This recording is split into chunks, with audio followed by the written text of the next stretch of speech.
The major difference in first and second language acquisitions stems from the initial position of the learner in each instance. Simply put, the initial state of Lesson 1 learning reflects an innate capacity and desire for language acquisitions, but prior knowledge of Lesson 1 cannot be negated when considering the initial state for Lesson 2 learning. So, it is evident that there are a lot of differences between the first language and the second language of a person. The relevant description of this article is that it stated there are the similarities and differences of first language acquisition and classroom language learning, and also the initial states of language transfer, and it describes also the behavior's approach, age, and maturational constraints. The critical period and the LED, language acquisition prism, the input interaction, and environment. And also one of the relevant description from this article, it has a motivation, those motivations being informed by social, cultural, and economic aspiration differ greatly from the neurological mechanism that underline FLA, which occurs at a crucial stage of development along with a number of other vital life skills. And lastly, the errors and feedback. Question 3.1. What strikes you as noteworthy, whether or not it was effective or persuasive, and how it enhanced your understanding of the issues at hand? This article, in my opinion, is effective and has improved my understanding of first language acquisition.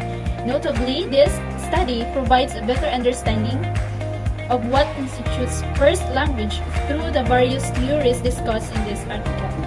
Give your opinion about the article. Is it easy to read or confusing? Is it interesting, entertaining, instructive? For me, the study is puzzling to me, but it's interesting since we learn about how first language acquisition interacts with and influences other aspects of language learning to produce learning experience that change for various learner groups. This article highlights and discusses the key distinction between first language acquisition and second language instruction environments in terms of learning strategies, sociological and mental processes, and developmental milestones. Does the author support his argument? Yes. The author supports his argument and from their claims, evidence is source fact statistic data, or quoted experience that author uses to provide factual support for their claims, and reasoning evidence, in which the author presents statistic fact and the studies.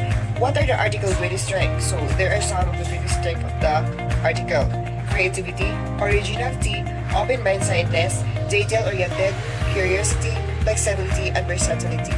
What are the article's greatest weakness? According to Chino and Gisa 2009, although the goal of those acquiring a first language and those learning in a classroom is essentially the same, to map, form, and function to produce meaningful occurrences based upon their language experiences, it is clear that there are many differences and that learning a language is too complex and undertaking to be explained through a list of factors alone.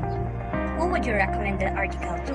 I would recommend this article to the teachers and learners because this article would help them to know the similarities and differences between first language acquisition and classroom language acquisition. What is the point of the whole article? It is also clear that there are big differences and that learning language is too complex and undertaking to be explained through a list of factors alone. These combine and influence each other to make learning experiences that vary within and across different groups of learners. Perhaps have you realized? Learning is a distinguished as a more deliberate and deliberately structured process. So, process of accumulating knowledge of linguistic elements, usually in an institutional setting such as vocabulary, sentence, structure, and grammar. The methods of learning of the language are most evident in the result of they produce. So, learning a language results in knowledge about it, such as knowing the rules, being aware of them, and being able to talk about them, whereas learning a language results in contextual understanding of knowledge.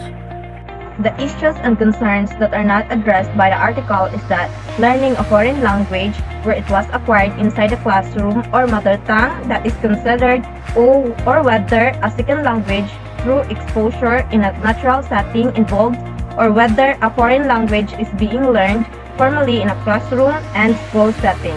So the recommendations are: put a focus on listening comprehension by using music and read alouds, because students can act out terminology or point to pictures when you use visuals.